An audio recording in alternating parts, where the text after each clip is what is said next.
It's Cardboard Time, episode number 57, and I'm your host, Arwen Kathke. With me today from the Board Game Community Show is a board gamer that I've gotten to know a little bit in the past couple of months since being on his show. Riley Stock is here. Riley, welcome to Cardboard Time. Thanks so much for having me. I'm really excited to hang out with you here. I'm so happy to have you on my show finally. We've finally gotten coordinated and gotten around to having you. So why don't you tell the people a little bit about yourself and what you do on the Board Game Community Show? Yeah, I'm a board gamer. Hello, that's me.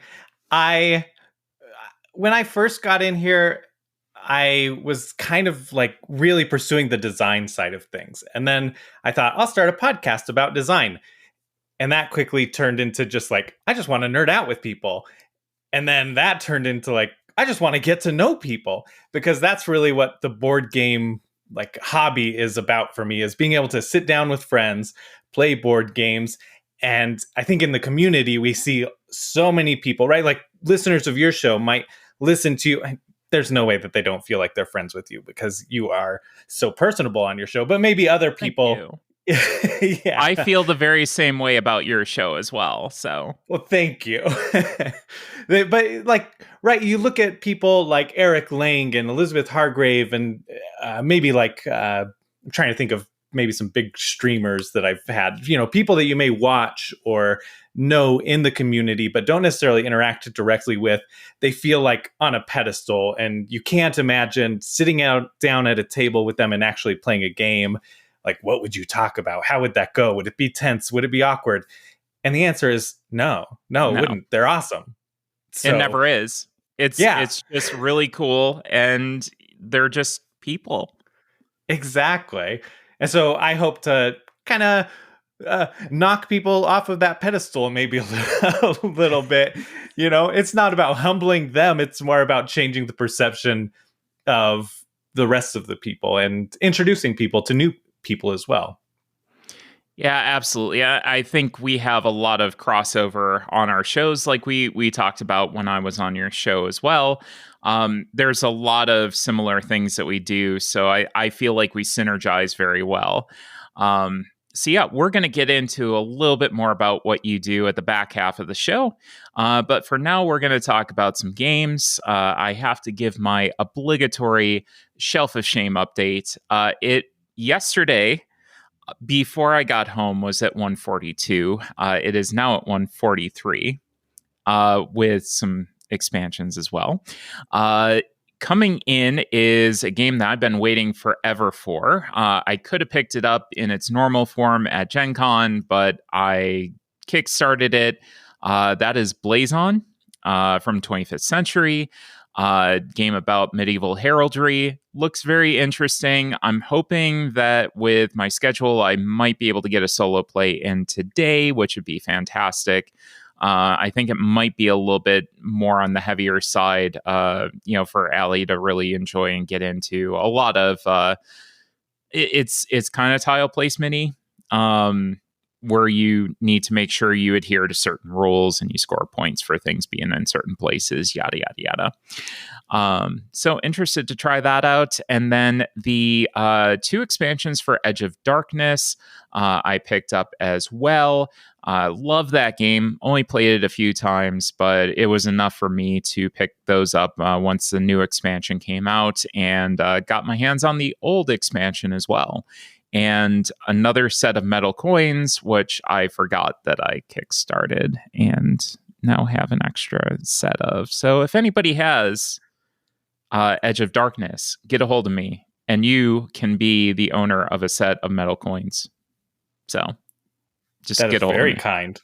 Yeah, let me know, because I've got extras, and quite honestly, I don't feel like haggling with money. I just want them to go to a good home. So I have a question. Can I already derail?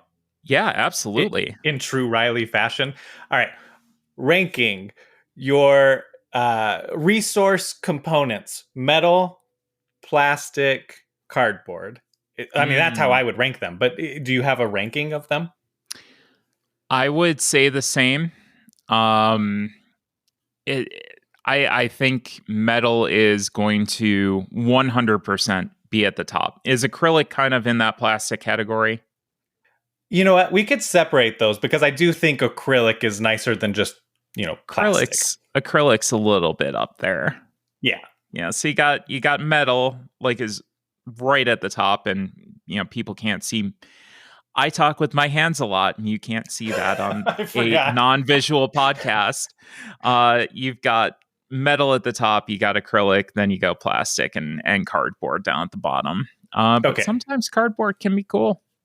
I It agree. serves a Oh, purpose. let's also go with this. This is continuing on this sidetrack, but cardboard, neoprene. And what's the other one? Mm. There's a third. Well, now we're getting crazy with the cheese whiz. Oh,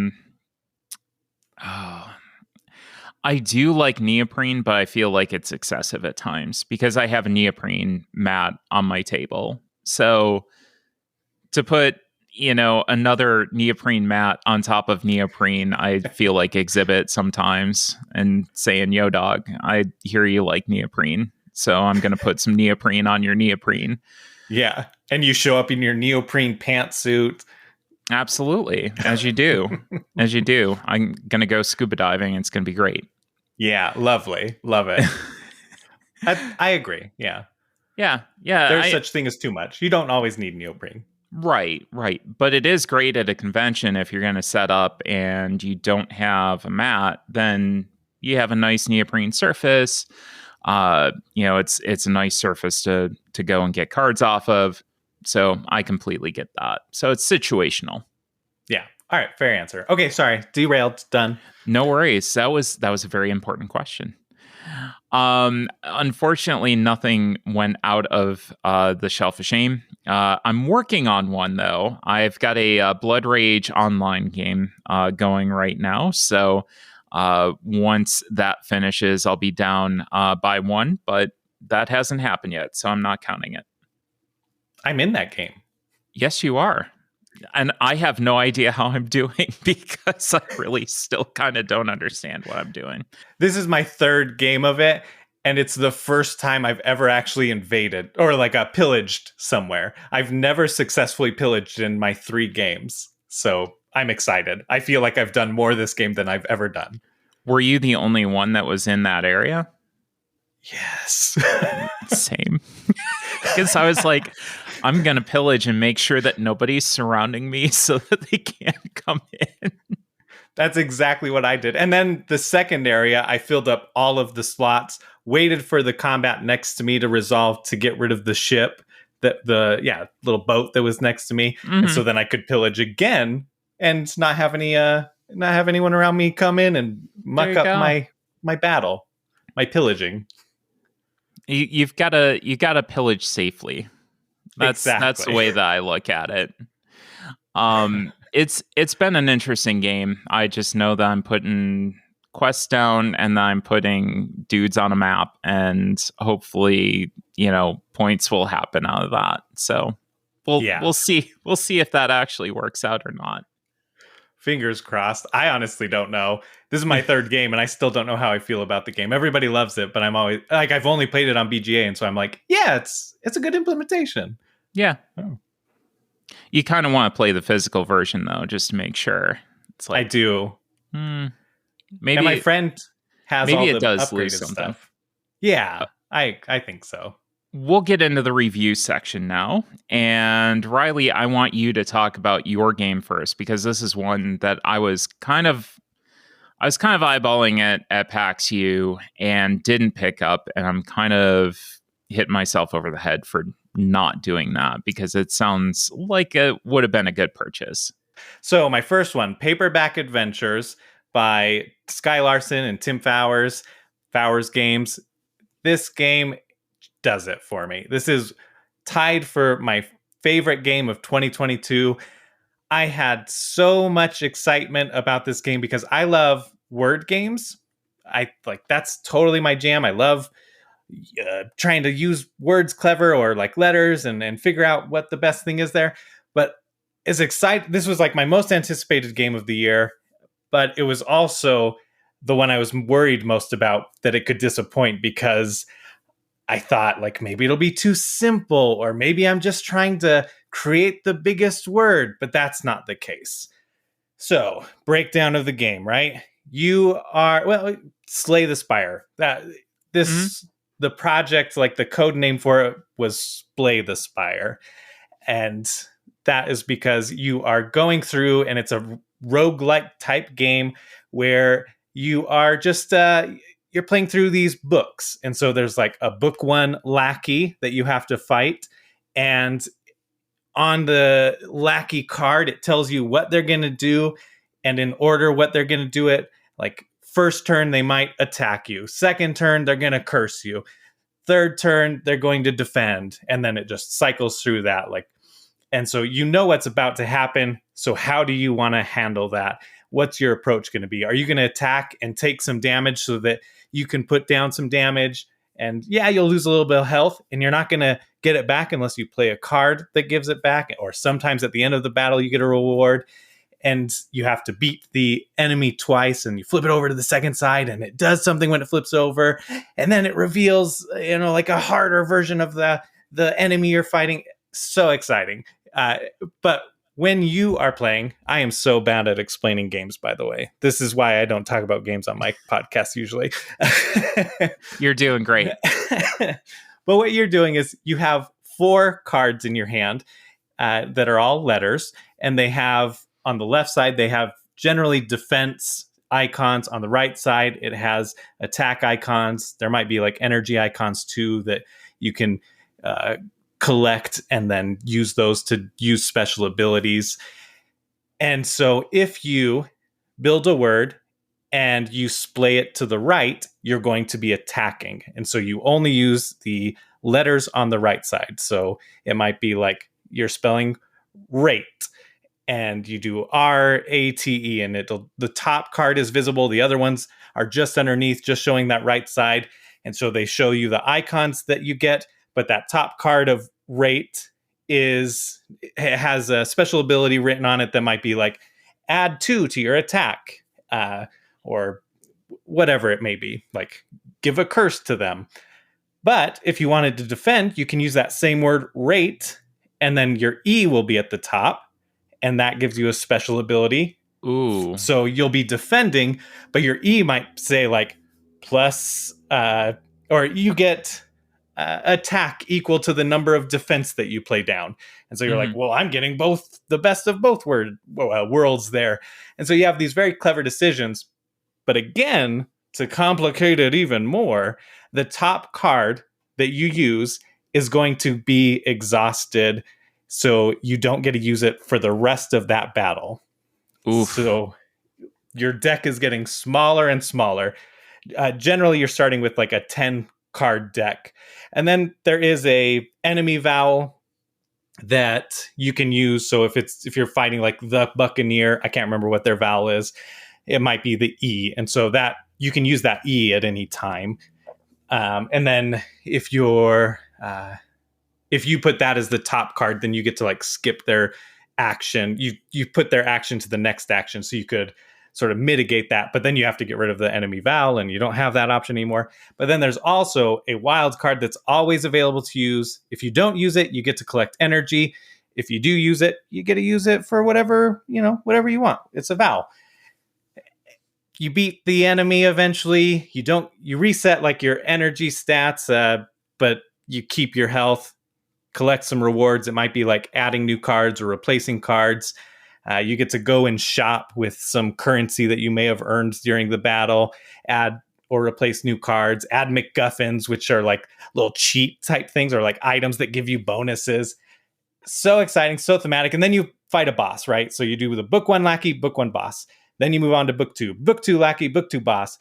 If you make it to book 3 and beat the boss there, then you win. And it has like a little envelope of like achievement cards, and you get to open that up and get those new cards and add them to your deck. There's 3 different characters available. So kind of like that Final Girl type thing, right? Where you buy the core box that just has like the stuff you need, and then you buy all the expansion stuff that you figure out what scenarios you want to play and that kind of thing. Exactly. Yeah. Gotcha. So then you get this character, and there's 3 different characters. They all feel very different. I love all 3 of them. Thematically, it's awesome. Like, you get little narrative stuff between each one. Some of them, like, you're fighting, but you might be. Oh, there's one that's like the gentleman suitor or something, right? Like, he's kind of a charming fella that might be like a rival for a romance, and so the narrative on that is like a little bit different, and segues into the next portion of the book or chapter. And I think it's really cleverly done because it always fits, right? Like, it's like how you got away from them or how you defeated them, and those are 2-sided as well. So, like, different rewards on each side. You pick which one you want, and they each have kind of a different narrative flavor to them. Game is phenomenal. I don't know if I explained that well enough, but no, like, you've got me intrigued. Couple questions from my side though. Okay. I'm gonna have some downtime coming up. I'm looking for more of like a small footprint game. What's the footprint on this looking like? How much space does it take up? Not too much. I have a playmat with it, and so that playmat kind of does take up some space, and that's just for the shop. But really, you're doing like a 3x3 grid there. Realistically, I could probably. I've actually taken like just a little. We have a little portable puzzle board that we can fold and like store our puzzle on and carry that around with us. Mm-hmm. I've used that, and it fits comfortably on that. Okay. But yeah, it's not too big, and I think you can condense it down pretty small. As you get items and MacGuffins, that's what I find takes up the most space, because you start off and you might be taking like, let's say, standard card size. You need a 3x3 grid for the shop, a 3x3 grid for another part of it. I can't remember what that part's called.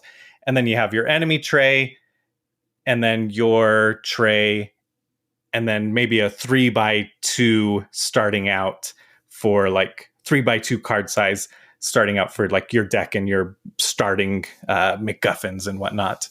Gotcha. So does that sort of give an idea? Yeah. No, I think that gives me an idea. So not a huge footprint, but still not like super tiny. So kind of medium. Nice. No, it's a game that definitely has me intrigued, and one that I've heard quite a bit about. So yeah. Another thing I really appreciate about it is like, so my wife was doing something, and that's why I was like, I wanted to kind of be around her while she was doing that. I knew it would take about 20 minutes. And so you can just do like one battle, do the shopping or whatever it is. You can do all of that. I set up and took it down within 20 minutes.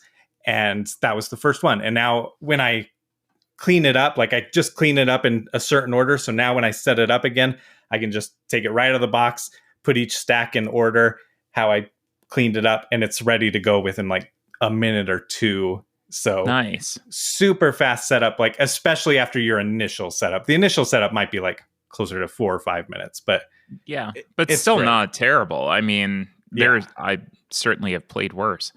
Yes. I think we both have. I don't know what you're talking about. Yeah. No, it really does sound amazing. It's got me intrigued, and I might wind up picking it up. I again, just kind of kicking myself for not doing that at PAX, because I had like this little thing in the back of my brain that said, you should really pick this up. It would be a good purchase for you. And I do happen to like word games quite a bit. I just don't get to play them as often as I'd like. One of my favorites is Composition by Matt Hawker. It's a really, really fun game. Kind of deck buildy. Paperback Adventures almost sounds like, creative kind of deck decomposition. Like, you have to be careful about how you build up, and then, it's also kind of decomposing as time goes on. Yeah. Yeah. It's a really interesting like balance there, because you are adding cards. At first you're just exchanging, but then when you beat a boss, you get to like add 1 card to your deck. So now you have like 10, 11, 12, like I think Gotcha. 12 is the max you'll have. So it's not like you get to build this big deck. You might be able to replace other cards and like really make the deck how you want, but there's just so much to explore with that. Yeah, it's really interesting. I would love to play more. I haven't played Composition, so Have to check Yeah, that one out. it's a good one. I really enjoy that one quite a bit. Nice. Well, I wanted to talk about Starship Captains from 2023. This was one designed by Peter B. Hofgaard, and the artists I'm going to try my best with Mergen Erdenbayer, Jiri Mikovic, Radim Pech, Jacob Politzer, and František Sedlacek, published by CGE. So hopefully I got those relatively correct. But we wanted to make sure that we got those all in there. So if you want to actually see their names, BGG is the place to go for that. As newly promoted Starship captains, players are in command of their first starship and hungry to prove themselves in a galaxy full of space pirates, grumpy old androids, ancient artifacts, and interplanetary adventures. In this 1 to 4 player Euro style game, which mixes action selection and engine building, you'll manage a diverse crew of cadets, ensigns, androids, and officers, each with different special roles and capabilities. By earning medals, you can promote and train your crew for even greater effectiveness. Similarly, you can upgrade your ship with powerful engine building technology for maximum synergy. What will you do with this enhanced crew and ship? Explore an ever-shifting galaxy full of dangerous pirates and interplanetary missions in order to boost your reputation with 3 distinct galactic factions for bountiful rewards. Do you have what it takes to deftly command your crew and become the best captain in the cosmos? We'll see. So this was very interesting because when it was launched, it was right around the time that there was, I think it was the launch of the Lower Decks Star Trek franchise. And everybody saw the artwork on this and they were like, yeah, is this an official Star Trek game or is this like not? Because the art style is so incredibly similar. The feel of it is very similar, where you have kind of these plucky, recruits that you have that you're trying to go on adventures and try to navigate through space and do these things with, and very obvious homages to sci-fi, mostly Star Trek, but they are very fun. There's a lot of cute references that you can go and you can see. It's really a love letter to, namely, Star Trek. This one I played a lot solo. It was incredibly easy to manage. This was one that you did your turn, you flipped over a card, you just did whatever the solo card did. Within a round, you knew what all the cards did, and you were just able to go in and quickly manage your turn, which is the hallmark of a good solo mode for me. I don't want to have to think about what a solo AI is going to do. Just give me whatever their action is, let me execute it, and be done. It is mostly high score, where you're trying to manage your score. Certain things that you do or your AI follower does can get you either positive points or negative points. So it gives you a little bit of a goal to work towards. There is a large variability potential depending on what cards come up. Lots to see. So I feel like there's going to be a lot of very good replayability. I only got through a few of the cards, as far as building my engine up and bringing the technologies out that are really going to help you develop a strategy over the game. I only saw just a handful of those. So I'm interested to see what some of the other ones were. I got some very good synergy off of the ones that I was able to pull, though, during my plays. And again, huge benefits to those that can really help you out if you utilize those properly. The real challenge in this game is setting up your queue to kind of activate what you need and trigger combos. But the real main thing is, how do I set myself up for next turn, possibly? Because you have this queue. When you use one of your crewmates, they basically go into this little queue.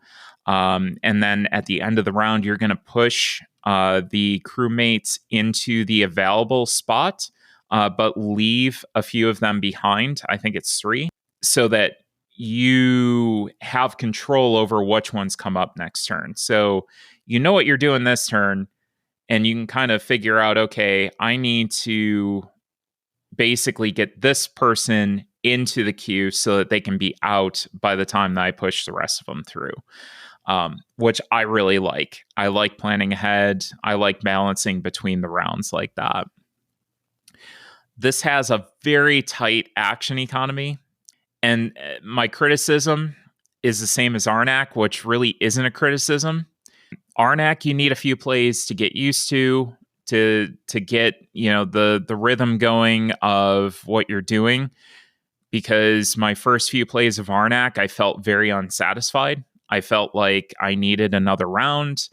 I needed more turns. It wasn't being fair until I figured out exactly how to do things. And then once you start executing those things more and more, you start feeling satisfied. Like, yes, I got through everything that I needed to do in these 4 rounds or 5 rounds. Despite the theme, which I like what they did. I thought it was very cute, but very fun. You can still pretty easily distill the actions from the thematic elements. So, it's the theme didn't necessarily need to be there to be with mechanics. It's just kind of, it's on top. It's nice to have a nice layer on top, but you can really just see, okay, I'm taking this and I'm moving here. I'm taking this and I'm spending this to do this. I didn't really feel that depth of theme, like I do in some games. This is a tactile game. Dual layer player boards are always fun. The mechanics of the boards where, you put in your crew that you get to push out at the end of the round. There's a spot where you get to push your crew back if you've completed a mission. Your crew goes on the mission cards.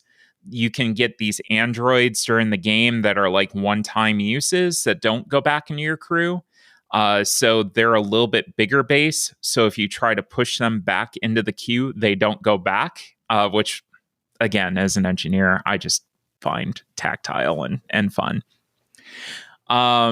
It's on the lighter side, not too light. It kind of fits into an interesting space where it's kind of that medium weight.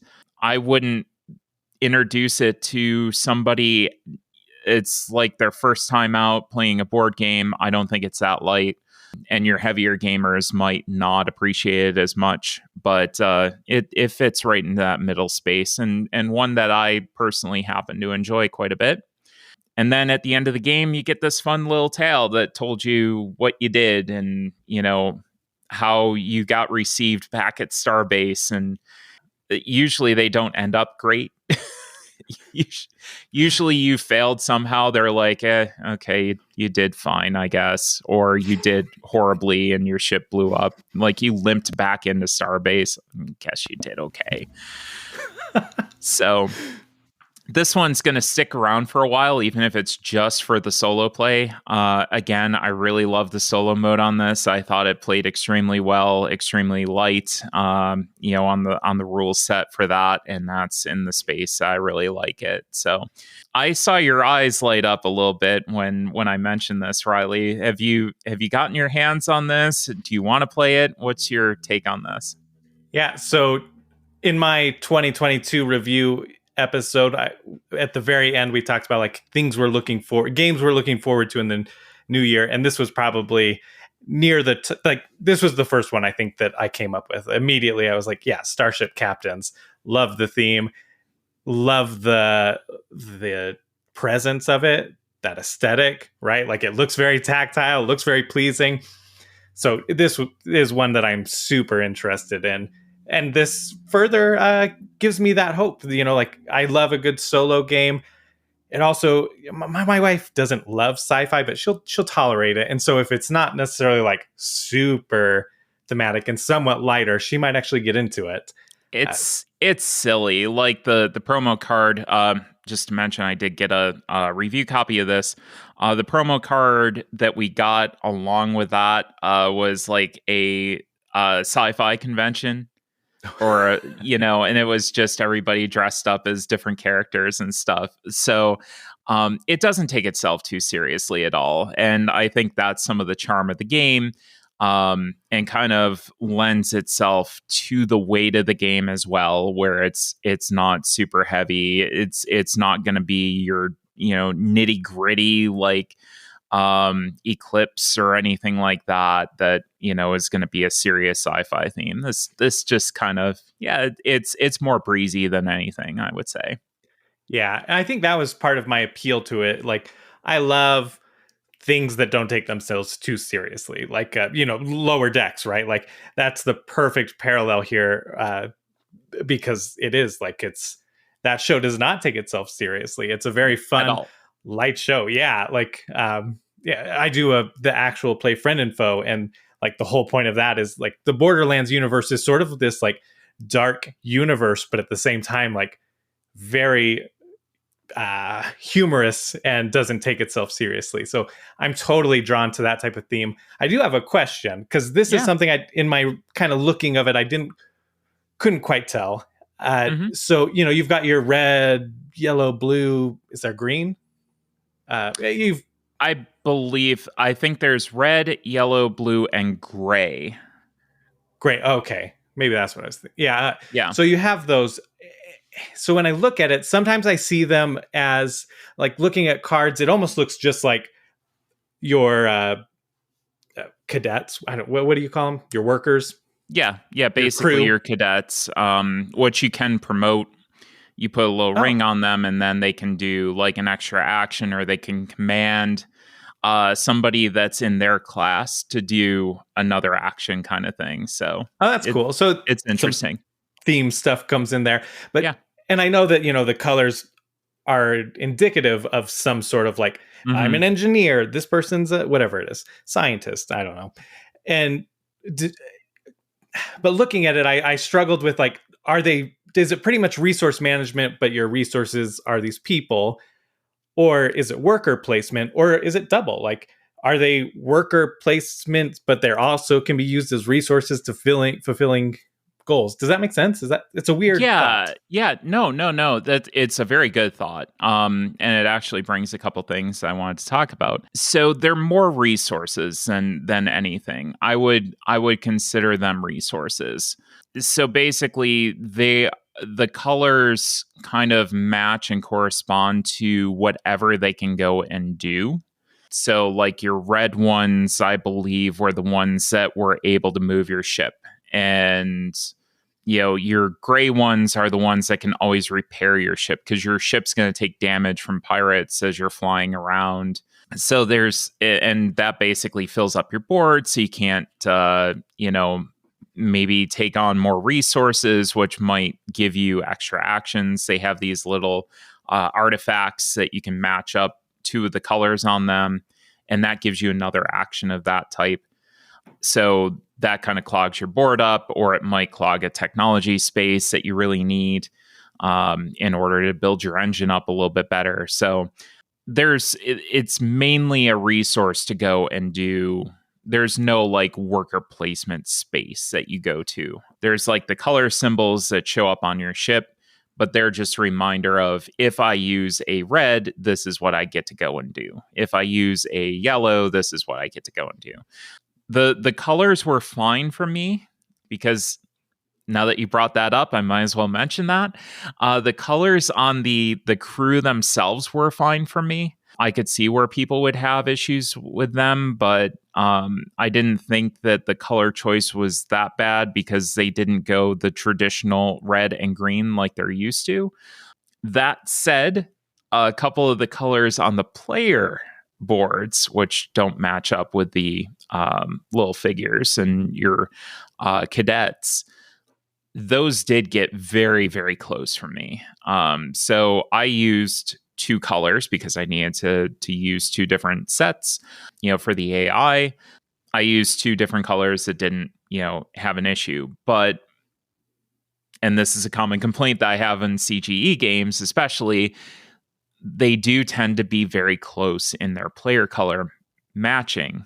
And that does provide me some issues. So thank you for reminding me of that, because I didn't want to touch on that. And then the last thing, as if I didn't ramble enough about this, they do have some diversity so you have the different colors, but within each color, you have a lot of different sculpts and figures. So there's some diversity in your crew and what they look like, which was really nice to see as well. So they did a really good job with that. I loved seeing that. Like when I was, when you first look at it, you just see yellows, reds, whatever. Mhm. And, but then when I started looking, it's like different poses, different, like, builds and everything. I thought that was really cool to see, and made me debate, like, because, seeing miniatures and loving to paint Mhm. has me debating real hard. Like, are these things I want to paint? Like, would that be kind of cool? And I think it would, but I don't know if it's worth the time, because they are great and they all have their color Yeah. established. But yeah, it's a debate. I saw Jamie paint the starships. Yeah. Yeah. I think that's why I would go with first is painting the starships up, because Yeah. those would be really cool to see on the map. Because you just get generic cardboard tokens that fly around. They're serviceable. They're actually built up a little bit in 3D. Where you kind of assemble them and you fold one piece over, and you put a couple of other pieces into slots, and then you got this little kind of 3D ship. But the 3D sculpts, I think, would be super cool to look at on the map and see flying around. Yeah. Oh yeah. That was Starship Captains. Yeah. Thanks for talking about that. That Yeah. gets me even more excited. Oh yes. Do you have your other game that you figured out? Oh yes. Yes. Funny. I realize now that they're both Utah designers. I'm here in Utah. Nice. So like this one, I play tested a version, and it went to Kickstarter. Finally came end of the year. I got to play it before the end of the year, and it is great. Oros by Ash Games, and Brant Brinkerhoff designed it, did the art. It's wonderful. Oh, by the way, Ryan Goldsberry did the art for Paperback Adventures. You mentioned the artist, and I totally spaced giving that credit there. So, glad you brought that up. But took care of it. Yeah. So in Oros, you are a demigod, and you have a grid of water, and then you're putting land tiles on there, and they vary in sizes. There's like one islands, and then one kind of peninsulas, and then 2, 3, 4 size land masses, and then mountains.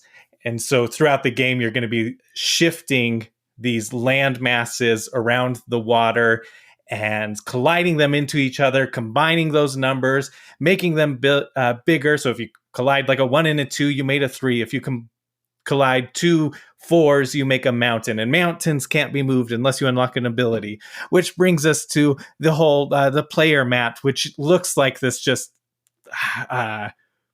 it's intimidating at first, because it's a row of actions that you can take, or columns of actions you can take, and then rows of upgrades.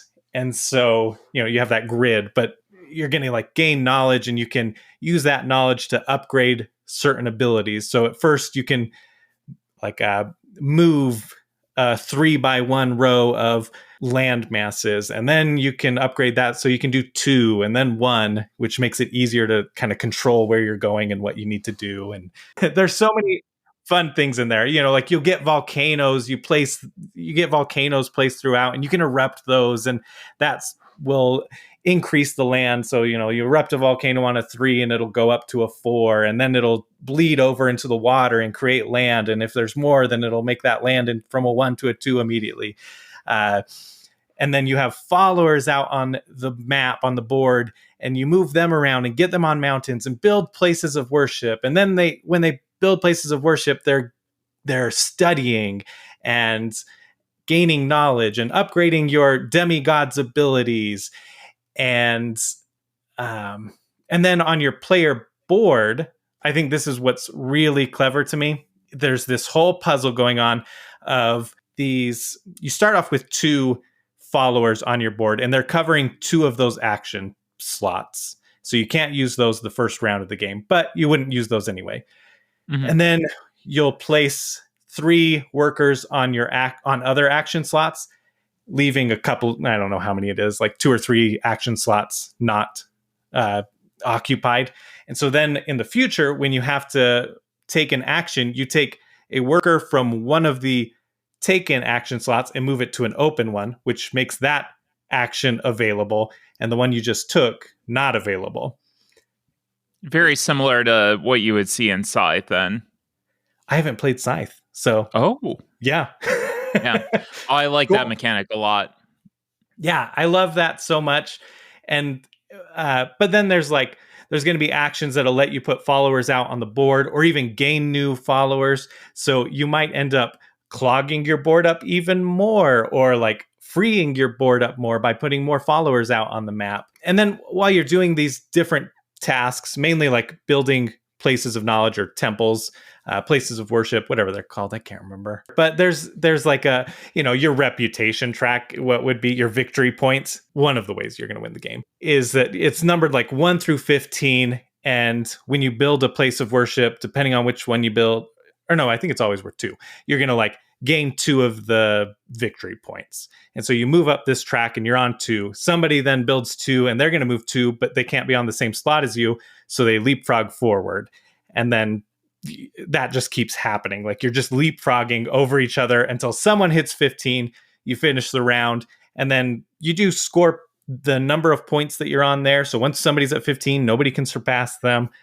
But there's other ways to score points, like upgrading things so far, your places of worship. You can upgrade what the value of your places of worship are worth. And in the end, you add all those points up and see who won. Again, I'm not great at explaining things, but that's absolutely okay. I just love this game so much. And it plays solo. Like there's some automa. Your demigods, when you're playing as the demigods, they don't have any flavor to them, really. Like you're not, if you're playing the water one, it's not like you have different abilities than the volcano one. But when you're playing solo or using them as an automa, they can be used. You have to use 2 automa if you're playing solo. If you're playing 2-player, you have to use 1 automa. If you're playing 3-player, you could use the 4th as an automa. That's totally optional. You could also play 1-player with 3 automa. But each of the automa are different difficulties. So there's like easy, normal, hard, and hardest.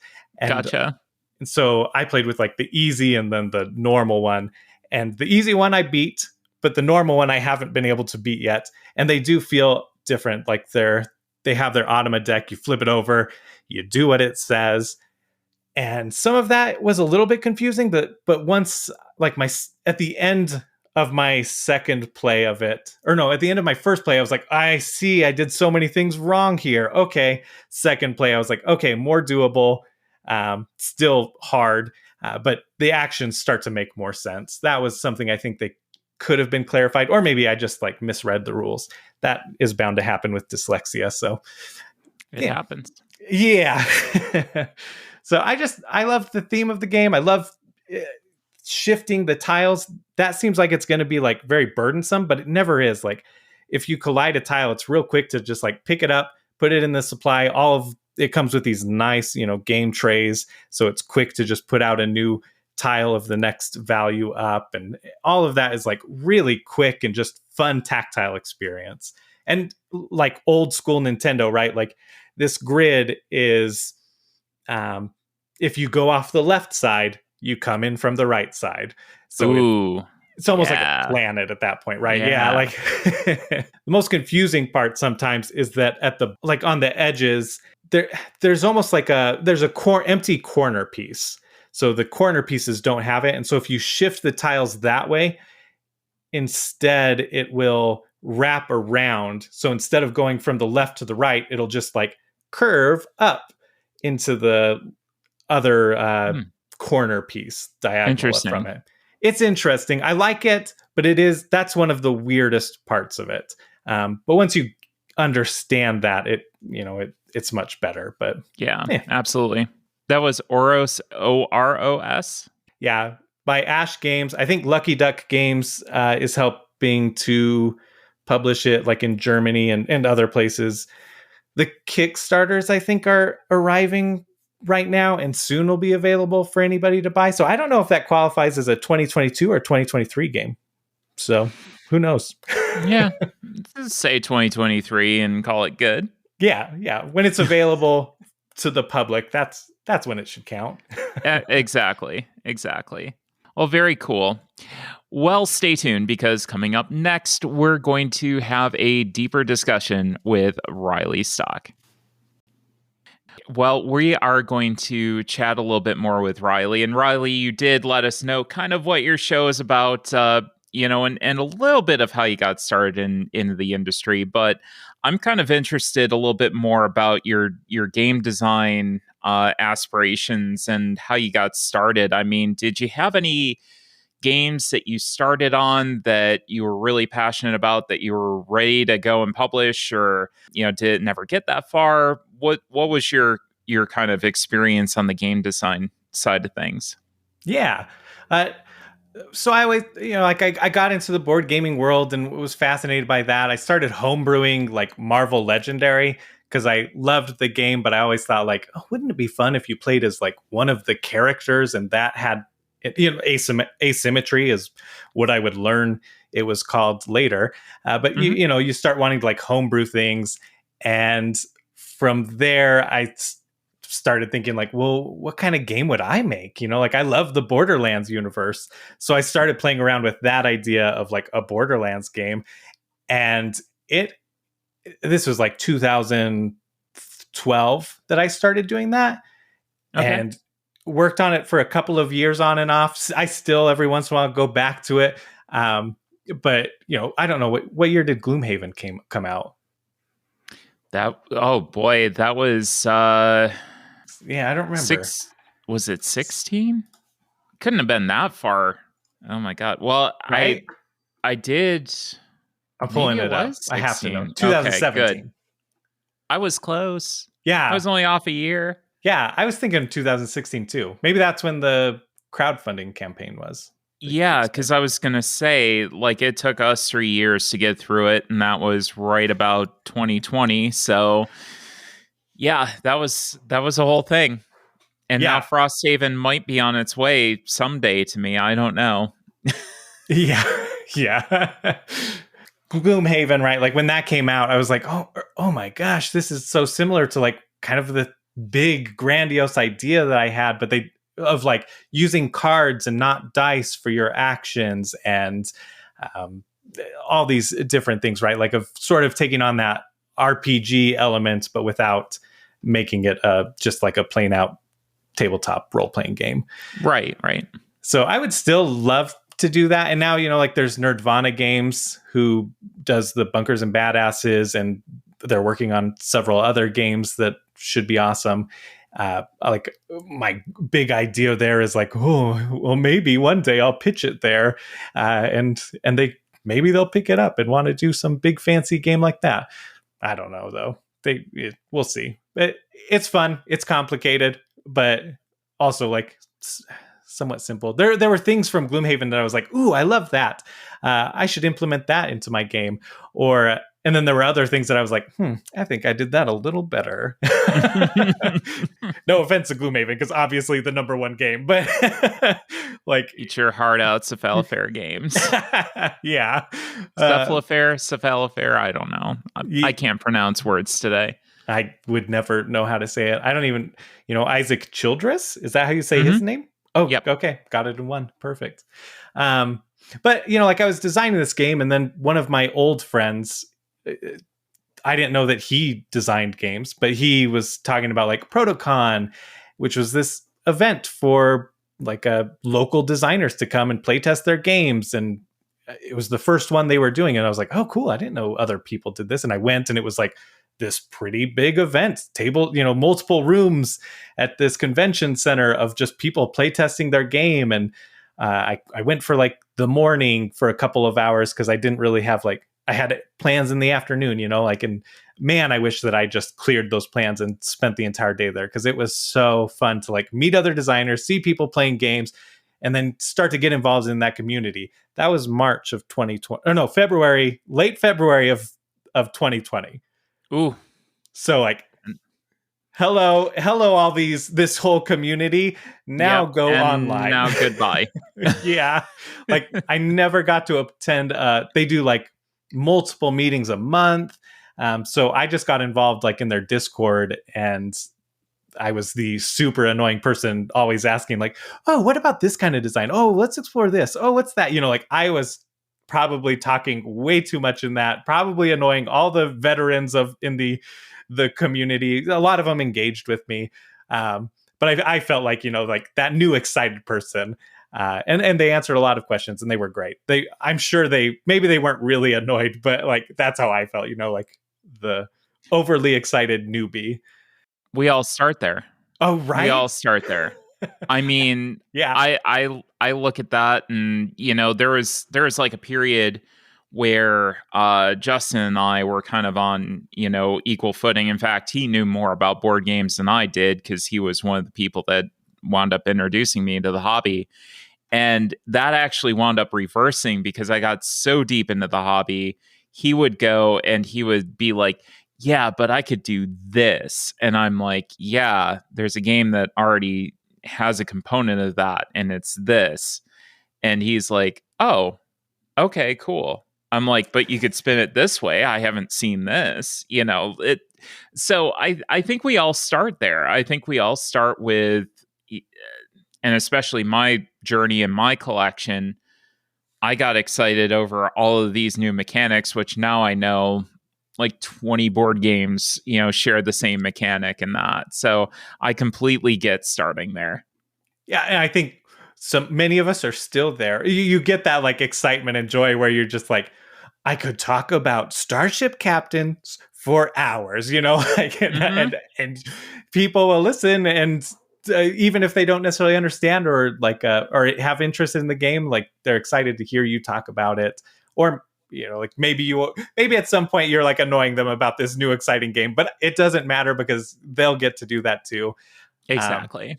Funny though, I think that the people that I haven't really kept touch with a lot of the people that I started playing games with, because it was like back in my religious days. It was like a fairly conservative, religious board game night, Mm-hmm. playing Settlers of Catan and Ticket to Ride and Telestrations and all this stuff. Um, eh, so like I would be interested in getting back in touch with all these people who introduced me to like modern board games, and seeing how involved with them they are like now, or even back then. Like, did they know of more? Could I introduce them to more? But at the same time, I hesitate, as the outspoken leftist that I am, Yeah. to Yeah. I mean, that's certainly something that you have to consider and take into consideration, because, you never really know. I mean, some people wind up being, a lot cooler with things and it's just part of their life. So, it's hard to judge without actually talking to somebody and saying, hey, what do you kind of have to make that reconnection to know. It's just a matter of whether or not you want to do it or not. Yeah, exactly. Like I've moved on from a lot of those shared interests from back then, I suppose. Mm-hmm. And it's been 10 years since I've talked to a lot of them, but Yep. I don't know. Anyways, It happens. ramble. But yeah, like I've got like 2 or 3 dozen ideas that I would love to design further. At first I thought like self-publishing is the best way to go, but I would love to even pitch. Like more and more pitching becomes more appealing. The idea of like being able to just pitch it to somebody, and either they would like take over and help develop it further, or I would love to be like hands-on in that process or whatnot. But it sounds nice to be able to just kind of like drop Hand a off the concept project. off and just give me a little paycheck every now and then and we're good. Yeah, I yeah, think that's exactly. Justin and I were developing a game at one point, and that's where we were. He was like, well, what if they want to take too much creative control? I'm like, Justin, I don't care. I said, I don't care. We move on to the next one. You have to let the baby go at some point and just say, this is yours now. I just need royalties. That's it. Yeah, exactly. I I think of like Eric Lang had talked about, like designing Blood Rage, I think it was, and having a certain mechanic in there that he really loved, and all the playtesters really loved it. It was their favorite thing that they like at the end of every game, feedback and everything. Like that's what they talked about was their favorite aspect of it. And he took it out because like it actually took away from the rest of the experience. And so by removing it, if you never knew it was there, the entire game was enjoyable. I thought that was such an interesting concept that like this one thing that was the highlight of the game actually detracted from the overall experience. Yeah, that's so wild. I don't think from what I remember, he said he hasn't used that yet, but he's like kind of got that mechanic in his back pocket. Yeah, exactly. So he wants to go out with a bang. That's what you go out with. It's like, this is going to be my magnum opus. This is my ultimate game. And then after that, you're not going to see me again. Yeah, exactly. That was very loosely related to like giving up creative control almost of like, I don't know if somebody had to tell him that or if he realized it on his own, but that sort of thing happens of like, sometimes we're so close to the game we're building that we can't let go of those little things that really might hinder the game as much as we love them. Yeah, I do think it becomes a PCU, and it's something that can be hard to let go. It's your baby. It's my baby. Why do you feel that community is so important in the board game industry? I mean, your podcast is about it. We talk about it a lot on our show. When we go to conventions, that's what we focus on. It's not even necessarily so much the board games themselves, but really the community. Why is it important, and what do you like so much about it? So much, right? Being able to sit down and play with people, and it's almost like the Olympics, right? Like in talking about like part of me wants to get back with those like old conservative Christian friends and play a game, because really we can bond over this experience. We can put aside our differences. The Olympics, right? You put aside your differences, you just compete against each other. Or cooperate with each other in certain board games. It doesn't matter. And you just have a good time around the table. I think that in this, I was really involved in like video games. I've always loved cooperative video games. But competitive games, I would get into occasionally. And there is so much acceptable toxicity in video games, especially in the competitive world of them, where, poor sportsmanship, can I say this? Teabagging, doing little taunts, like that's all built into the system at this point. Or I remember playing some games and people like messaging you afterwards of like, oh, chump, you can't do nothing against me, or like, oh, cheap shot, whatever it was, Yeah, exactly. Those types of things. And they're somewhat acceptable there. And that's very broad, right? Like I am overgeneralizing. There are so many amazing, cool people, but of course those types of people stand out. And yeah, we have them here in the board game world too. But I feel like overall, our goal is to sit down at a table. We're not anonymous online, and play with people and have a good time, like in person, in the presence of other people. And so with that, and same with our sister hobby of tabletop role-playing games, like you looked at growing up, those people were always like outcasts, right? They were socially awkward, but that's just not true. Like they found a community. We've found a community of people of like-minded, like hobbyists that we can sit down and enjoy something together. And whether that's like competing or trying to be the most clever, or just having like an activity at the center of the night, or, like the friendship, whatever it is. I think it's so beautiful. The community is just great. I love building it. I love being a part of it. Everything is just wonderful. And there's some bad actors in every community, but overall, like this one is just overwhelmingly positive. And I feel like the community kind of does a pretty good job of weeding those people out and, not tolerating those bad actors when they are, impeding on the spaces of others. And it's kind of interesting. I do want to circle back to what you said at the beginning, because you were talking about sitting around a table with your old conservative group and sitting at, a table and playing board games with them. And do you feel like there's room? Because I have mixed feelings about this. So I'm interested to know what your take is. Do you feel like there's room to maybe expand some people's horizons on different subjects? I talk about trans rights a lot. The LGBTQ community is important to us.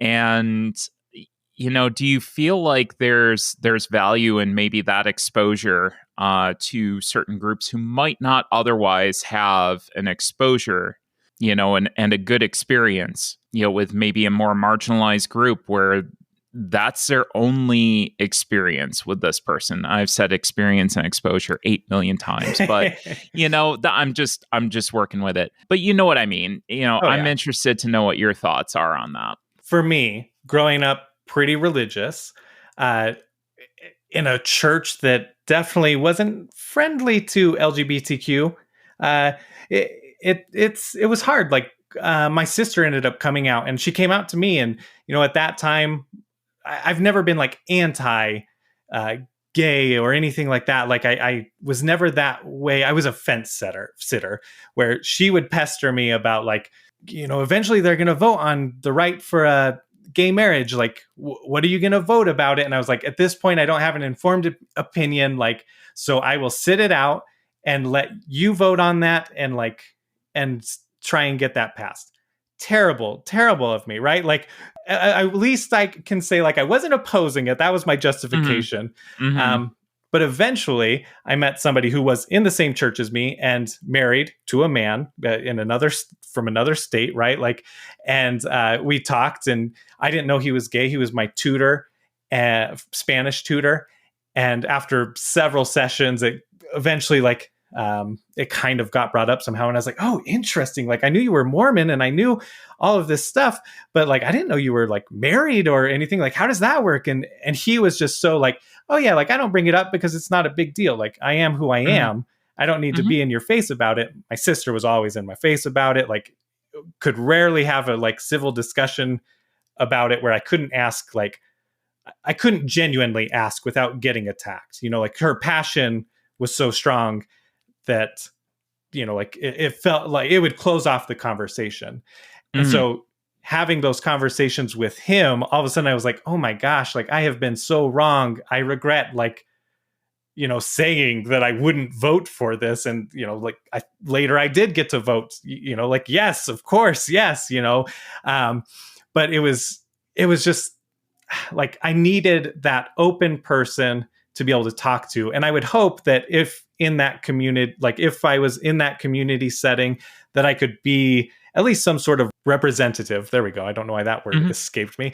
But like to where I could have a very friendly conversation and, like very kindly say like, you having to in quotes say somebody's pronouns shouldn't matter to you, like changing someone from he to she, like why does that matter to you? Even my dad, who is like in leadership in the church, he and I have had conversations and he has said like, what does it cost me to respect somebody's wishes like that? Like for me to call someone she, even though I don't perceive them that way, it doesn't actually hurt me. But if I call them the wrong pronoun, that sticks with them. That hurts them.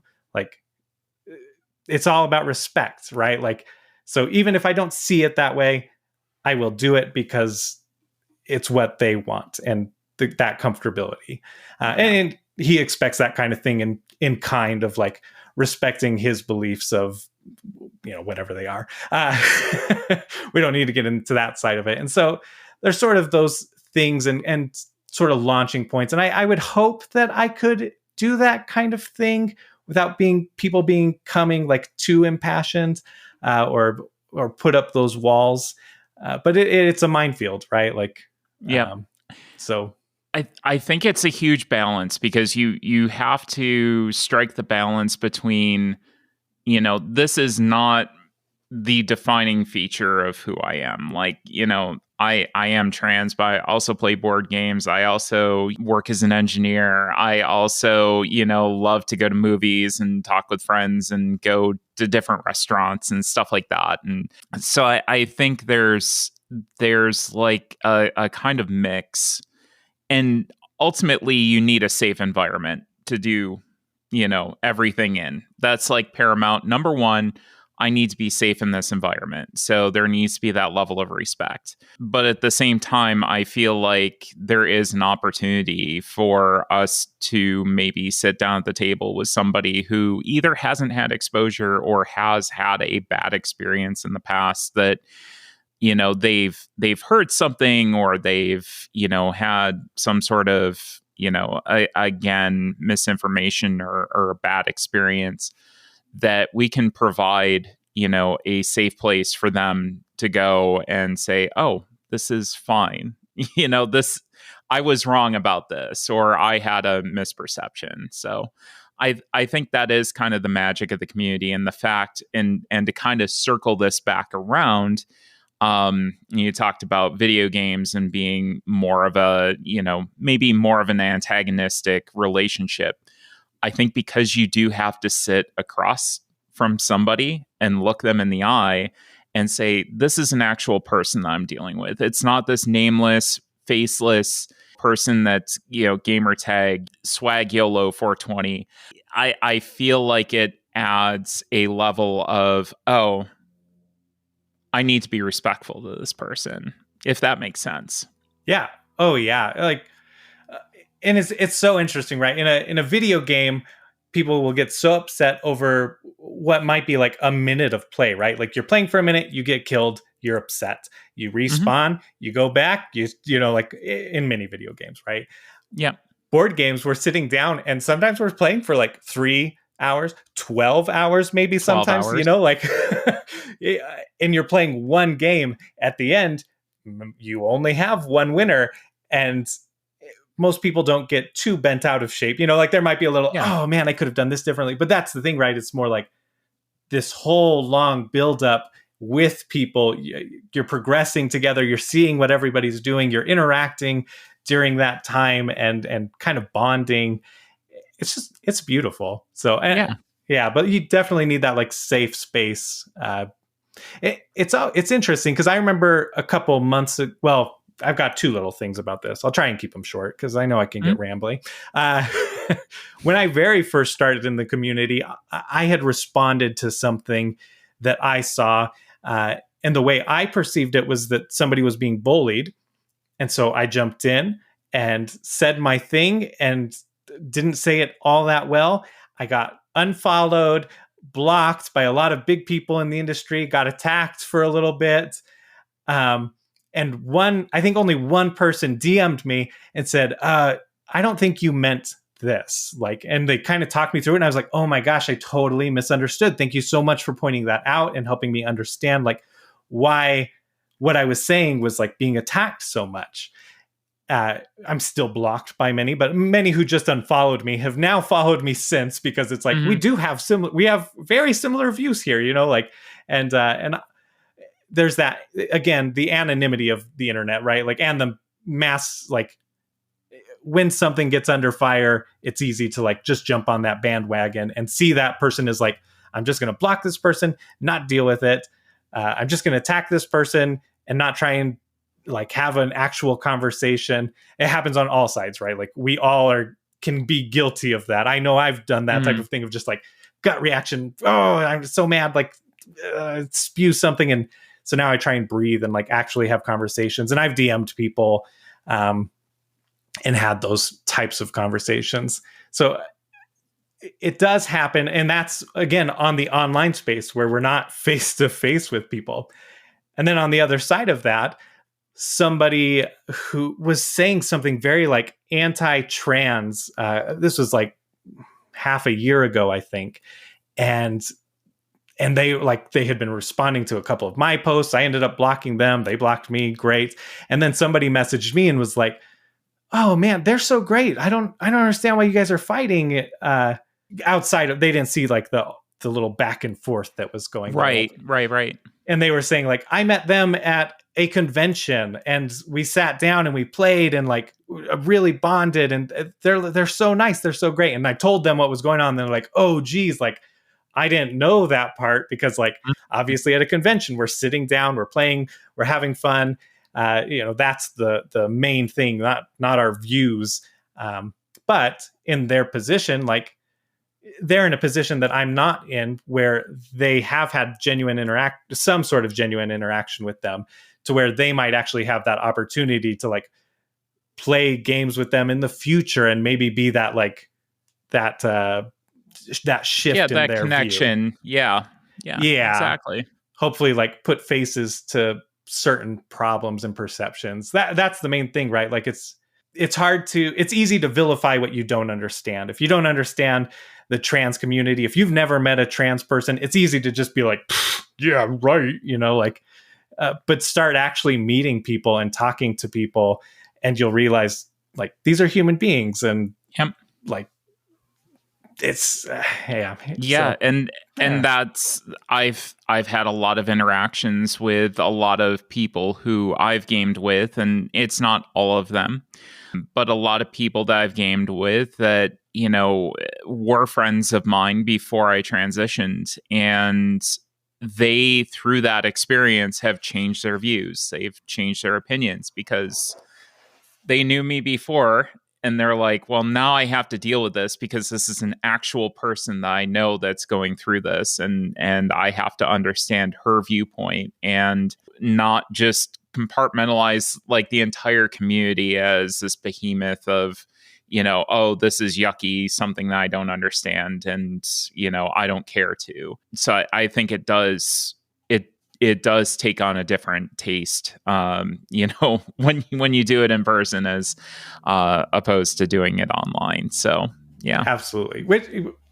Thanks for bringing that up too. I know I was like rambling about my thoughts on it, but you like have the actual experiences and whatnot. So it's very important to hear that like directly from the source, but hopefully as an, somebody who's an ally. And like, I do actually prefer they pronouns. And I have to apologize to my sibling. I said my sister and I use she pronouns. Her and I had a discussion the other month that we both prefer they. And we committed to calling each other they, them, but we haven't interacted much then. And I totally forgot. So my apologies to my sister or my sibling. See, it slips up because, 30 odd years of one thing, and you have to make that mental adjustment.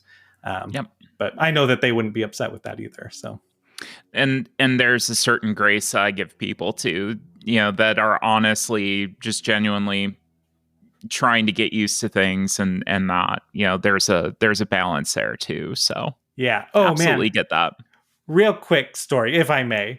Absolutely. So that's why you're here. Yeah.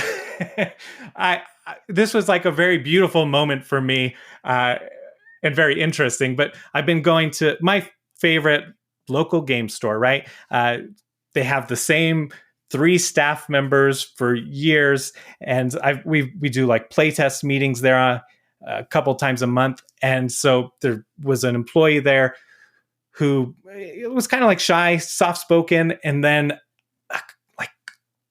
like 2 months ago, I went back and they were like transitioning, and I was like, oh my gosh, I had no clue. Like, this is so great. Like, what's your name? Like, I've called you this for so long. Please tell me, like, let me address you this way. I can't even remember what their, dead name is now, and all of this stuff. We're really good at hiding that, by the way. I'm just saying. Yes, exactly. From years of pretending to be somebody that I wasn't, we are very good at hiding that. Yes. And as somebody who, had to learn more about that, I had to learn not to ask for dead names anymore. Like, oh, what was your name before? Just don't ask. That doesn't matter. Don't ask. Why does it matter? Doesn't matter. So they were transitioning. The other guy there is like solid redneck, right? Like this guy is like the most conservative, has like, anti-Biden stuff on his vehicle and all of this stuff. But because his like a fellow coworker, right, was transitioning, it was I was there like literally the next day that they had like come out, and he had said something like, he was like, well, let me or him know, and he was like, her, like, and he turned to her and he over apologized, right, like, I'm so sorry, it's gonna take me a minute, so many years of calling you one thing, but he was like, normally you just try and correct yourself, move on, And move on. don't Yeah, stick don't to make a it. big deal of it. Just correct yourself. Yeah. But in this instance, I thought it was almost sweet because he's such a like conservative person who probably has been anti-trans and now is like, he's realizing like, oh no, oh yeah, like, he'll learn. He's in that process of learning. And I thought that was a beautiful moment at my little local game store that I got to witness. That's amazing. I love that. So there you go. That's the answer to the overarching story that we've been on. So yes, people can change, and yes, I do think that this community provides a good place for people to engage with others. So I did want to get to you on a couple of other things. There was an article that was put out very recently, and I almost hesitate to mention the title of it because I don't want to drive traffic to it because there are a lot of bad takes in it. But there are some things that we can look at, I believe, as gamers and learn from, because it is a different perspective. Maybe some of the takes in there aren't necessarily the best. Maybe some of the wording in there is not the best. And I won't even say maybe it is not the best. But there is an article that was just recently published. I believe it was in Australia, called "Board Games Are Terrible. Please Don't Make Me Play Them."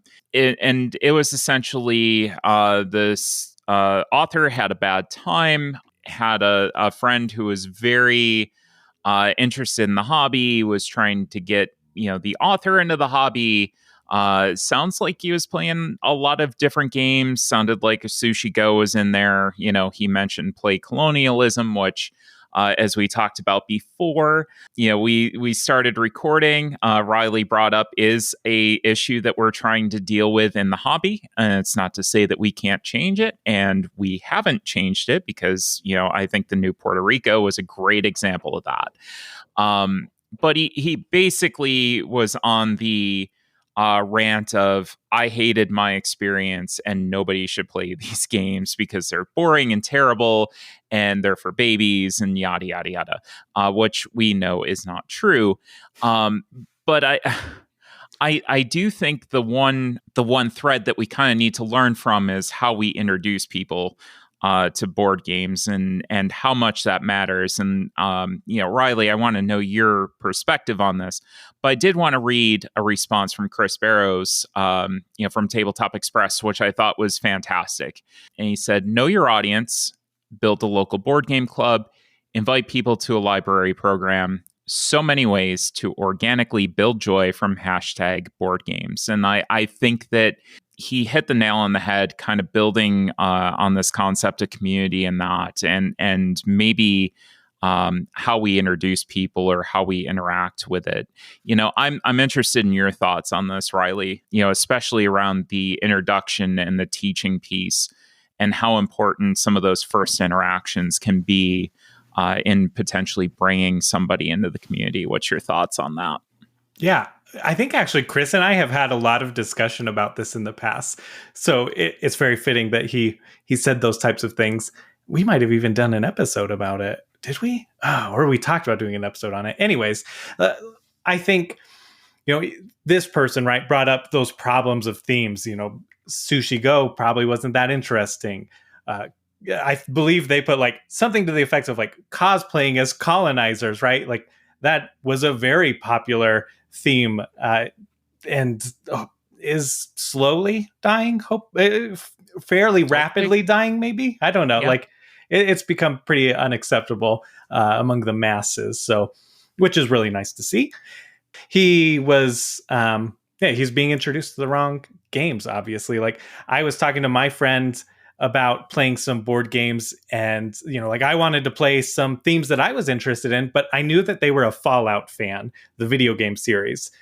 There's a Fallout board game, let's start with that. Like, and yeah, it's kind of maybe a trickier board game than they're used to. Like, he had said, I'm not a big board game fan. I don't have that much fun with them.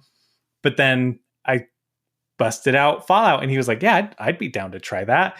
And he genuinely loved it. He was like, it felt like the video games, but together, right? Like, we were playing it cooperatively and felt really cool. And we played it for like 2 or 3 hours multiple times, had game days dedicated to just playing Fallout. I think I got him to play Gloomhaven Jaws of the Lion once, and he thought that was okay. He didn't hate it. But like, it's kind of about finding what's good for your audience and asking questions, right? Of like, well, what does interest you? Look at my wall of games, right? Like, pick something. I'll teach it. And they talk. I think he talked about in there, like, bad teaches or whatever, and that's hard. Like, there's nothing. There's not a whole lot you can do about that. Like, that takes patience and kindness on the learner's part, I think. And as a teacher, right, you can be like, I know this is tricky. Please stop me, ask questions, and we'll figure this out together. And sometimes your goal as a teacher is not to win. Yes.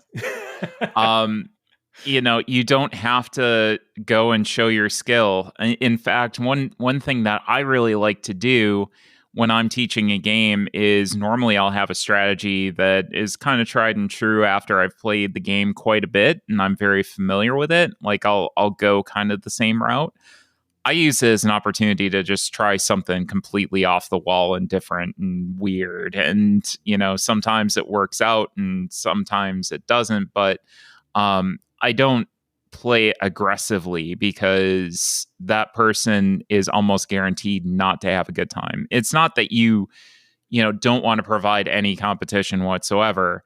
But you don't need to slaughter that person in their first game. And it's actually not cool to do. It really isn't. Yeah. I always feel guilty when I win a game that I teach. It was kind of funny.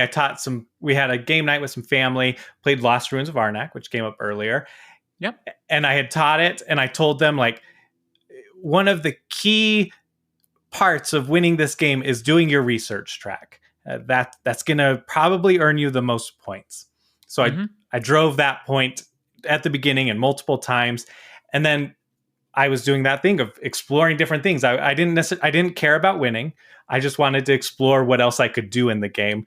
And I ended up crushing them. And I felt so bad. And I don't even know if I made it halfway up the research track.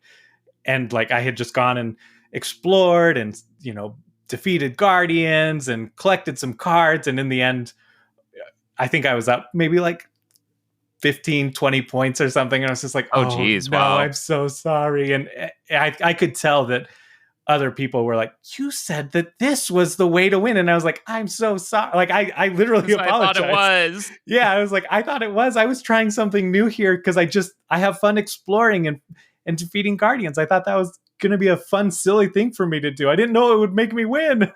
But that doesn't always work either. Like, I've tried that other times and I'll get beat by the same amount of points. It's interesting. You have to sort of find that balance and let go of the competitiveness, right? Like, game 2, you can start to get more competitive. Yeah, absolutely. Don't be afraid to throw a game. Like, yeah, not necessarily throw. You don't need to throw, but don't be afraid to have a learning game. Yeah, exactly. I think is what the whole thing is. There's nothing wrong with that. Where everybody's just exploring and trying to understand, and then you have that second game that's a little bit more serious, like you said. I've even a couple times when teaching a game, at the end, if I've won by a lot, I'll read out the scores, and I won't read my score And sometimes, many times, it goes unnoticed because people want to hear their score, and like when I stop talking, they've heard all the scores, right? Like that's what Yep. they assume. Yep. And so there's like the assumed winner is so and so, even if I won, because it doesn't matter to me. I I want them to like have that that. feeling. Yeah. Yeah, like I they're I playing really their own like that. game. Yeah, like I was playing a game and you guys were playing a game, but we were playing it together, just different tracks. So you mentioned in your Twitter bio that you are part Kiowa. Yes. Uh, I think we're starting to see a little bit better representation when it comes to gaming, especially systems like Coyote and Crow in the tabletop RPG space.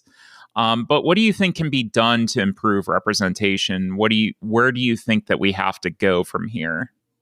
Coyote and Crow is so great because he focused on hiring indigenous people to work on the game. And I think that's one of the really big things. When Eric Lang has taken it upon himself to make himself more available to co-design or help people of color design games, and making himself a little more available to do that kind of thing. And I think that kind of thing is huge, of like not just cultural consultants are really important. I think Hmm. that's very important to have cultural consultants, but even more so, I think, is bringing them on and having them like get involved in the design process, having them design games, getting their names on the boxes, getting, I've said that any indigenous person is welcome on my show to talk about anything they want. That's like something that's really important to me. I the Can I just say that was like Connor's kind of a hero for me, and that was such a cool episode. I was so scatterbrained because I was like nerding out over like talking to this person that I respect so much, Yeah. and everything he's done in the community. But like I think he's doing an awesome thing. He's got the TTRPG side, but he's worked in the board game industry for way longer, and he's starting to make some board games. They have Nasi. They have. He announced on my show like 2 more projects that are board games. Like not they're set in the world of Coyote and Crow, so that it like ties back to that games they might play in there, or certain like things that they have to manage in that world. And I think that's going to go a long way. I know that some of those are like co-designed with other Native American or indigenous people. I don't know if they're First Nations or what they are, but those kinds of things. So for me, supporting those type of projects, right? Like as a white person, you can go out and support those. I know a lot of people who aren't even into role-playing games, but they saw Native American and they've supported it. They want putting your dollars where you want them to go, what you want to see more of. So even if you're not super interested in a project, but you want to see more from those types, put it in Go there. support. Yeah, go support. Like you don't ever have to play it. And I'll say like Coyote and Crow, and I've had this discussion with Chris from the Board Game Hot Takes podcast. He owns it, and he's like, it's just fascinating to read about this like imagined world where colonialism never happened, and all of the differences and changes, and just how fascinating that is. But there's also like representation, right?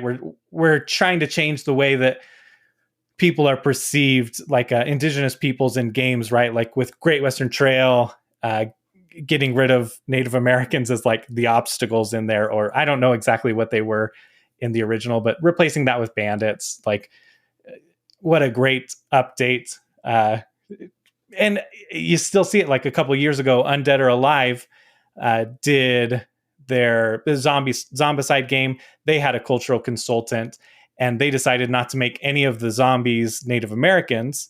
They only did heroes as Native Americans. And so that was kind of good. And even in the comment section, oh my goodness, like I had to avoid it because there were so many like complaints about not being able to do horrible things. Oh yeah. Yeah, like Yep. it's just bad. Yep. You see that all the time. Now there was a Kickstarter for a game called Mansplaining, Oh, I saw that. and the comments section on that was horrendous. It was absolutely horrendous. And fortunately, some people were like, really? You know, the fact that you're going in and you're saying, well, I don't see what the big deal is. Well, you're part of the problem. Do Yeah. some self-examination here. Yeah, so sometimes you have to avoid those Kickstarter comment sections because it's not good for mental health at Yeah. all. Oh yeah, exactly. And I feel like I'm way mentally healthier when I avoid the Yeah. Kickstarter comments. Oh, same. Even if Same. they're positive, I usually like get really drawn in and kind of like, oh, this is exciting, and I spend way too much time on it when I could be doing other stuff, and it's not like it adds that much to my day, but whatever. Yeah. But yeah, like that kind of representation is really important. Like cultural consultants, yeah, that's a good step. Actually getting more, speaking of just specifically Native American, and there's certain like, I actually brought this up in the Coyote and Crow Indigenous Peoples part of the Discord server, and got some really good thoughts from them of like, they would love to see more streamers or like people that look more like them, representing them like out in the content creation side of things, and like little things like that. But the hard part is, how do we get more of them, right? Like 1.1% of the US population is Native American, and then like 1.8% is mixed Native American. So that's a very small percentage that like I'm trying to represent. And I'm mixed. So it's like, like there's always that little imposter syndrome of like, should I be representing this? But like, yeah, like I celebrated it. And Connor brought that type of thing up of like, imagine going to your ancestor and saying like, I'm not going to talk about this side of things because I'm worried that, somebody will attack me because of it. So I'm just going to ignore you. And it's like, yeah, that doesn't feel good. Like, I don't want to like, yeah, seriously. That sounds terrible. So Yeah. I really liked that thought, but yeah, it's about being supportive, and nobody likes to feel like a project. Like when I ask people on the show, I'm sure you do the same thing. It's like, I'm not asking you on the show because you didn't ask me here because I'm Kiowa. You didn't ask somebody else here because they're black. I don't ask people on my I didn't ask you on my show because you're trans, right? Like people aren't on my show because of that. But I also, if they don't mind, I don't mind. I love to talk about it. I love to expose people to that, and put that out there and educate people and get people feeling more comfortable with it, because that's going to be one of the big things, is letting them feel comfortable in this space. And going to what Chris said with the libraries, like Coyote and Crow had like a pledge level or something where they would donate books to reservations, libraries and reservations, or things like that. And I think he always plans on doing that. He's working on like getting some of the book translated into Indigenous languages and making that available for free to those people. And that's like, what a cool way to like introduce games to people who may not have as much access to it. Man. Yeah, or may not have the funds to access them. So, you can go to a library and, be able to use them and have some exposure. I think that that's a really, really good point. And one that I tried to introduce to my public library that wasn't necessarily having it, which was weird. I was never able to get that traction that I really wanted. But hopefully with this move coming up, that might happen. So, hey, we'll see. Because more people that get exposed to the board gaming hobby and have a good experience means more people around the table, more ideas that are flowing, potentially more designers, and a bigger community. Yeah. So again, wrapping that all up with a nice thread there. See? Yeah. See what I did? Yeah, that was beautiful. Very well done. Bravo. So Riley, just to wrap this up, any other hobbies and board gaming that you're, interested in that we should know about? Outside of board gaming? Is that what Yeah. Yeah. Like I like playing video games, but that's definitely died down in the last year or two as I get more and more into board games. For a long time, I justified video games because I thought setup time and takedown so long on board games, but really, it's not. That's just part of doing it. So, Yeah. so as I've come to those realizations and that zen almost of setting up and takedown can be a peaceful moment. Punching out components, especially. Oh yeah, exactly. Mm-hmm. Give me a nice candlelight, you know, board game that's wrapped in shrink wrap with, you know, a nice, sweet white wine, and I will just sit there and punch those components all night long and have a great time. Oh yeah, the more components, the better. But give me a good quality punch board, please. None of the ones that like rip or you get like it's. Oh, I hate a tear. Tears are awful. Oh yeah.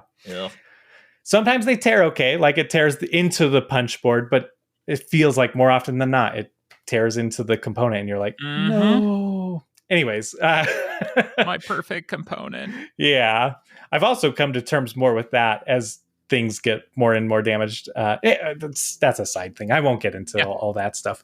I love TV shows. TV shows are totally my jam. Like I just love to binge everything that I can and get involved in a story. I love them more than movies because you get to, get into character, get to know the characters, really care for them, and have this huge experience. And then any favorites? Lost is my favorite, drama, probably my favorite period. I actually own one of the props, Charlie's guitar that got shot with an arrow. So I own that prop. That's how much I love that show.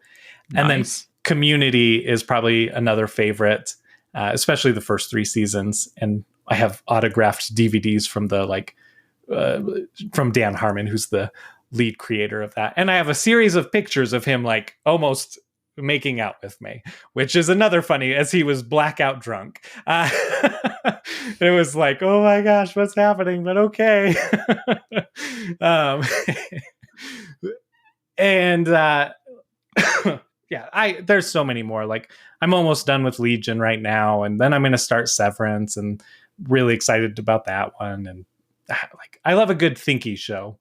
And then I've recently, Borderlands is probably one of my favorite IPs. So I talked about that earlier, and doing that actual play of friend and foe, like having some friends and my wife participating that and playing that almost weekly and putting out episodes. Like that's been a hobby for me. It's like its own thing of podcasting a story, of like writing that, running it, editing it. Like I have so much fun doing that entire thing.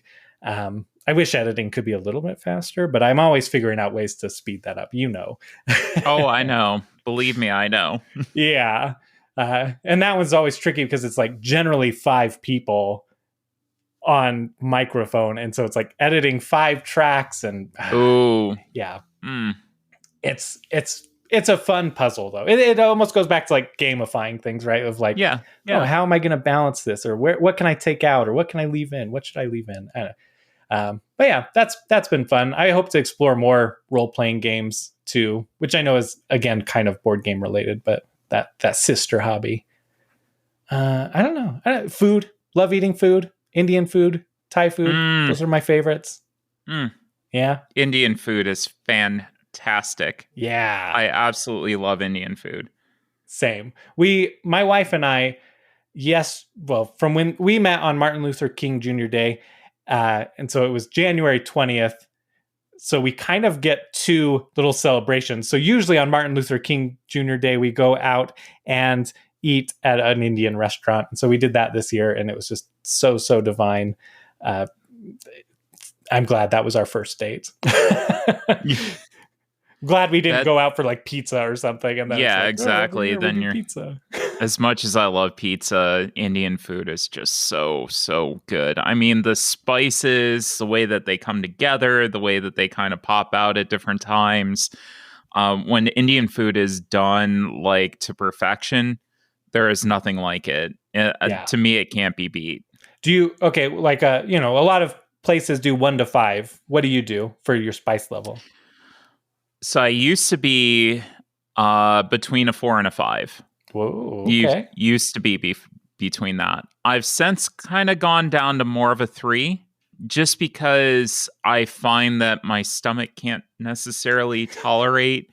My stomach could never tolerate 4 to 5, but I did it anyways because I just wanted to abuse myself, apparently.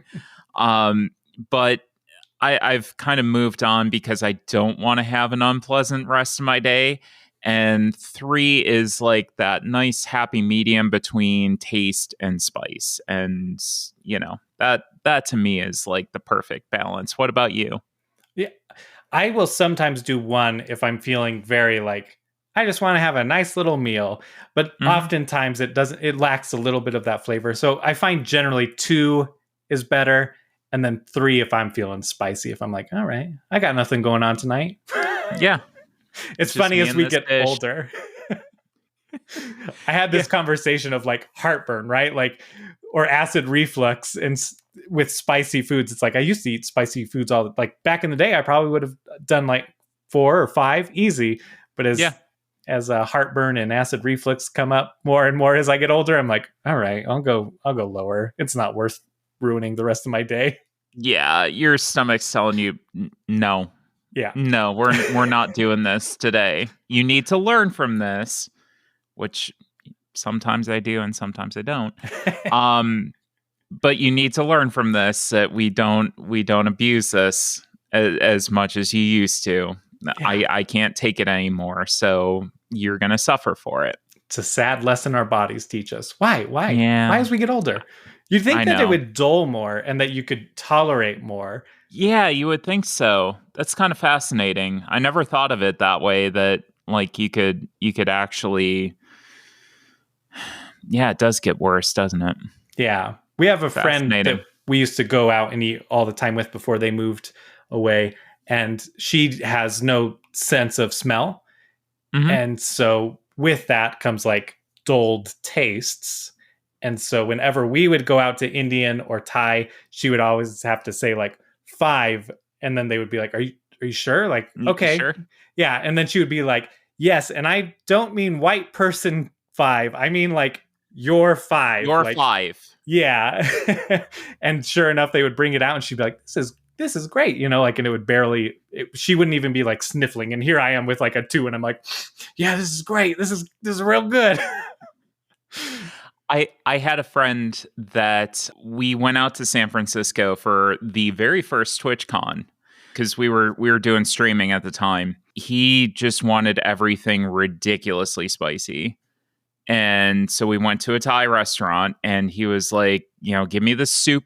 And she goes, okay, how spicy do you want it? He goes, give me it as hot as you can possibly make it. She goes, you don't want that. And he goes, yes, I do.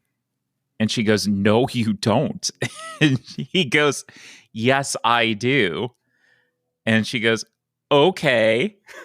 So she brings him this soup that is like black as death, just completely black, because everybody associates like red with heat. I think they don't know like black is like a step beyond that. Or, sometimes you see like green is a step beyond that kind of thing.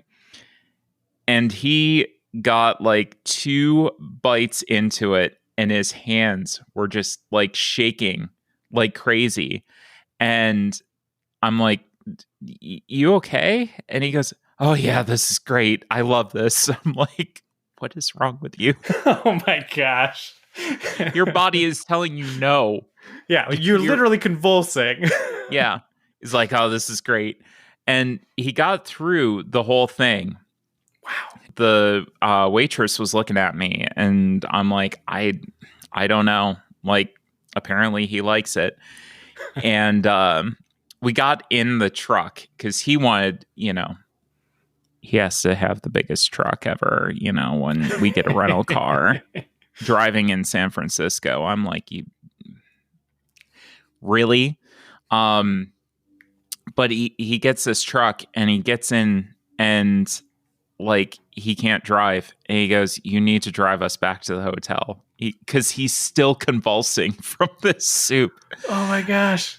I'm like, never again. Never again. But did he admit eventually, like, I shouldn't have done that or anything? No. Okay. Nope.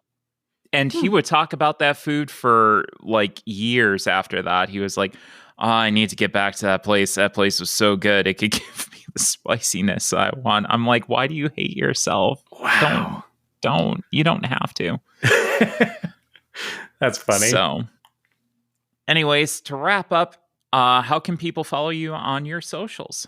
Yeah. At Riled Nerd is where I'm at everywhere. Generally, Facebook, or not Facebook. Facebook, I'm the least active. And I don't think I'm Riled Nerd there. So, Twitter. Twitter is where I'm most active. I love engaging with people there. It's fun. It's kind of a crap show sometimes there lately, but it's still like, there's still a good community there. So if you're already there, interact with me there. Eventually maybe I'll like get more active on Instagram or something. I don't know. Something. Yeah. But Instagram's fun. I like it. It's very chill. It's like, whatever. I just post a picture and then it's like, comments come in. Cool. I feel so weird though, because like I do take pictures of like all of my plays with board games, but sometimes I don't have like, sometimes I just want to say something and not have a picture tied to it. And that's where I struggle with. And I know there's kind of ways around that, but like, I don't know. Yeah, it's a struggle for me. Yeah, I absolutely get that. So thank you so much for being on the show today, Riley. We really appreciate it. Our socials are cardboardtime.com if you want to visit the website. I recently updated it with my top 10 games of all time from a couple episodes back, trying to give a little bit more visibility if you kind of align with what I like. Here's some things that you might like, kind of thing. Instagram and Twitter is at cardboard_time. Mastodon is at cardboardtime at tabletop.social, which I'm not on as frequently anymore. And questions, suggestions, ideas for discussion topics, please email cardboardtime@gmail.com and go listen to the Board Game Community Show. It is awesome. Riley does a fantastic job. Especially if you like my podcast, you're going to love their podcast. It is wonderful. So, as always, again, thank you so much for being on the show today, Riley. It was such a pleasure. Thanks so much for having me. This was awesome. I love it. Like you said, like we're kind of similar in a lot of ways, but I feel like yours is a lot more board game focused and better quality. But no. Different quality, different show. But I feel like they're similar good but different. Yeah, they are fantastic companion shows. Especially if we have two guests, because then you get like two different perspectives, and that's really cool. I love that. So not to put mine down. Of course, I love doing it. I love everybody that comes on. So, but it's always, I just love listening to yours. You do such a great job with it. And it's fun to be, it's always weird to kind of be on the other end, but it's fun to see it happen or like to experience it. And you did such a great job at like letting me feel comfortable here. So yeah, Thank you. Absolutely. And it was an absolute pleasure. And we'll probably be doing this again. Sweet. The rambling didn't scare you off? No, absolutely not. I got 2 hours of content right here. You know, people that like the longer episodes, here you go. You're welcome. So as always, thanks again for listening, and we'll see you around the table in 2 weeks for another episode of Cardboard Time.